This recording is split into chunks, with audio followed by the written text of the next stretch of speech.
Channel बना रखा है, कैसा लगा कमेंट कीजिए और जहाँ भी मिले आपको कमेंट दीजिए और लाइक करिए, हमारे चैनल को सब्सक्राइब करिए और उसे भी करिए।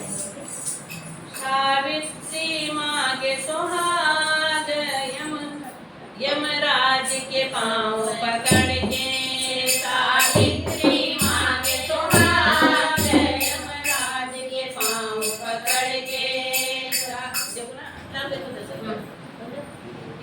एक लाइन आप गाओगे, मतलब मैं दो गाता हूँ या आप दो गाओ, ठीक है?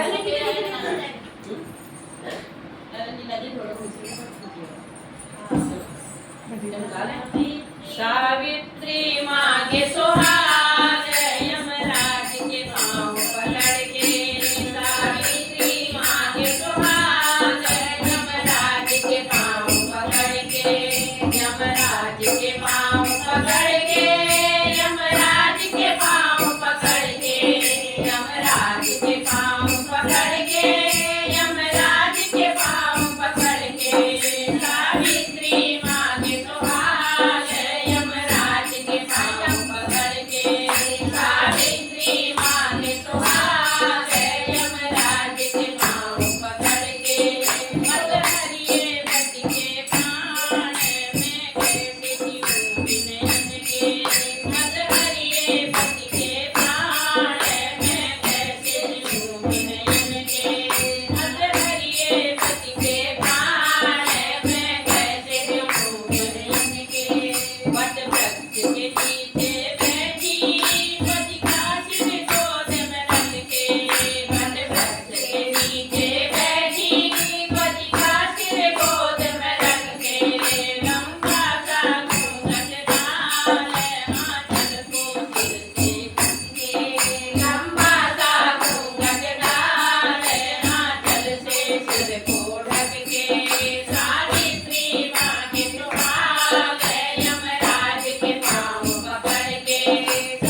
गीत आज गाने को मिला है है 2021 में गाए थे। लॉकडाउन के टाइम पर आप सभी लोगों को वर्षावती व्रत की बहुत बहुत शुभकामनाएं।